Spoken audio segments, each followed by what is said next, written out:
He had his own methods of approach to a subject, and it was not until well on toward midnight, when sipping a glass of fragrant old brandy, that Mr. Jonathan really unbent.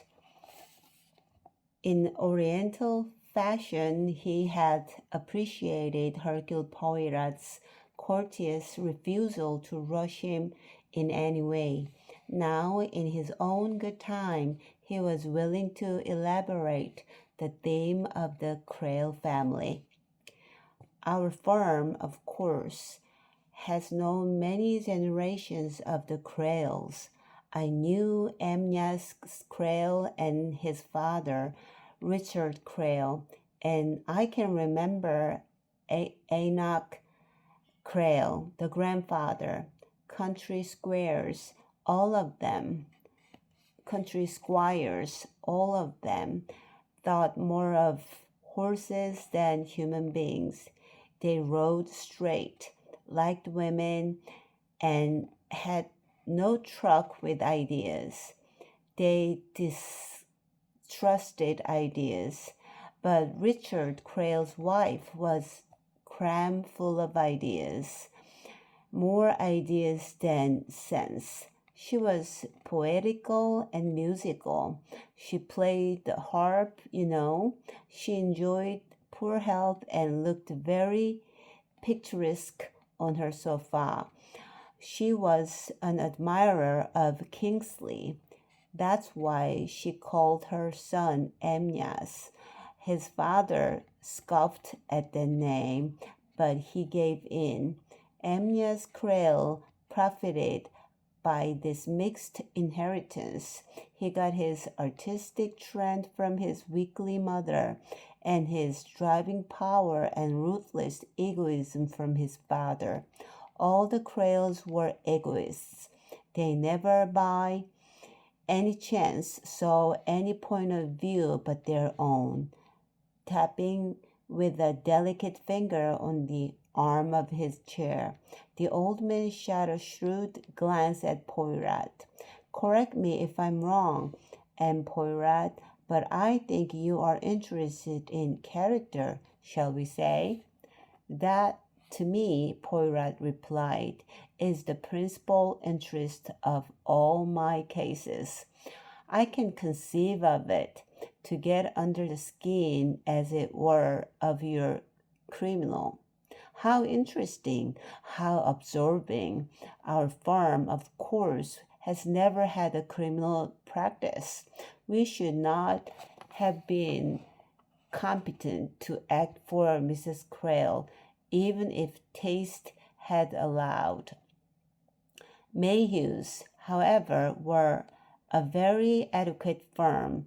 They briefed Delplich. They didn't, perhaps, show much imagination there. Still, he was very expensive and, of course, exceedingly dramatic. What they hadn't the wits to see was that Caroline would never play up in the way he wanted her to. She wasn't a very dramatic woman. What was she? Asked Poirot. It is that I am chiefly anxious to know. Yes, yes, of course. How did she come to what she did? That is the really vital question. I knew her, you know, before she married. Caroline Spalding, she was. A turbulent, unhappy creature, very alive. Her mother was left a widow early in life, and Caroline was devoted to her mother. Then the mother married again, and there was another child. Yes, yes, very sad, very painful.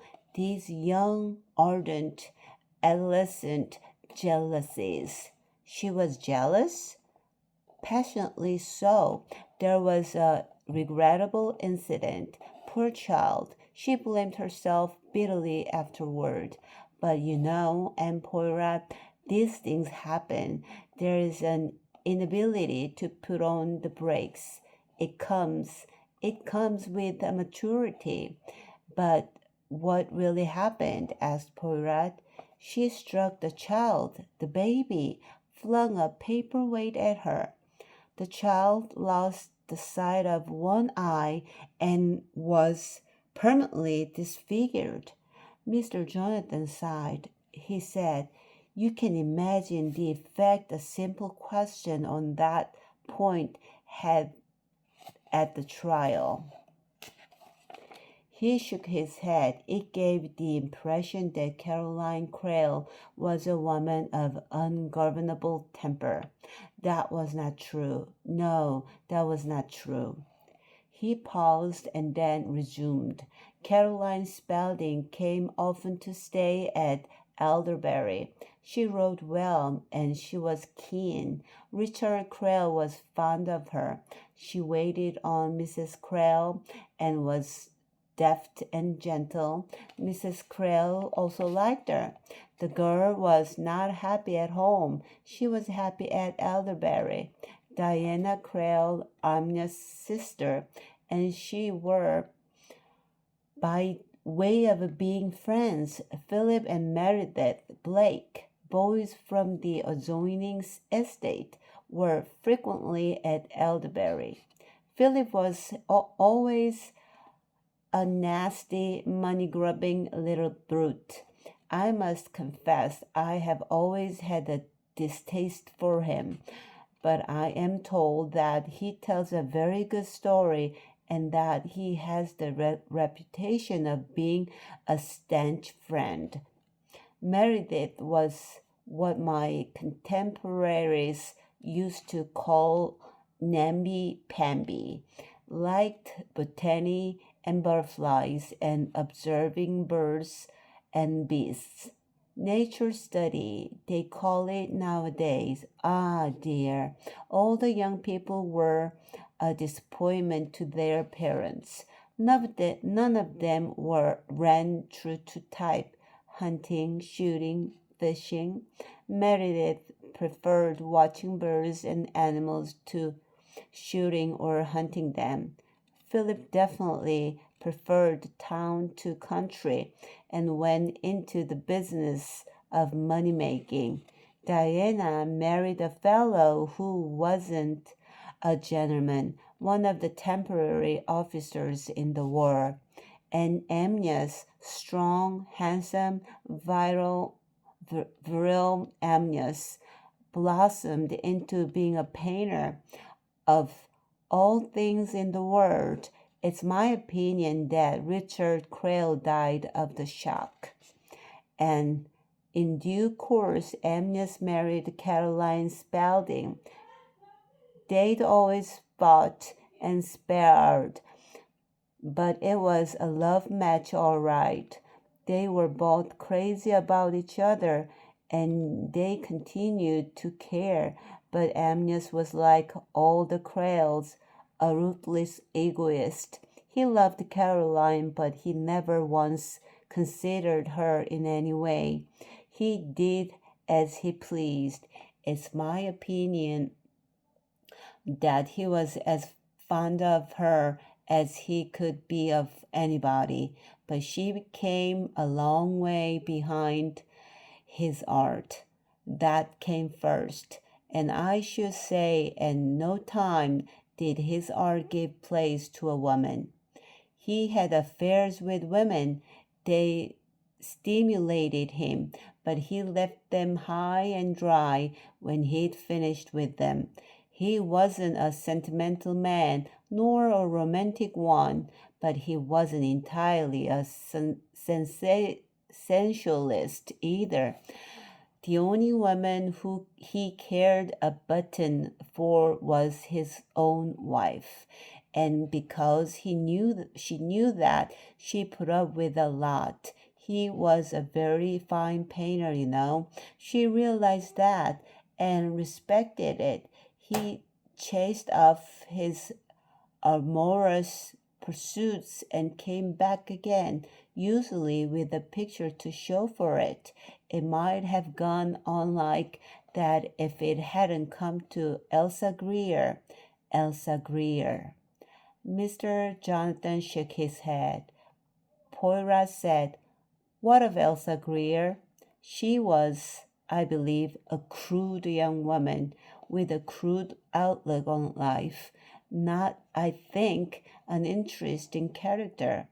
Rose-white youth, passionate, pale, and so on. Take that away, and what remains? Only a somewhat mid-core young woman seeking for another life-sized hero to put on an empty pedestal." Poirot said, "If Amyas Crale had not been a famous painter."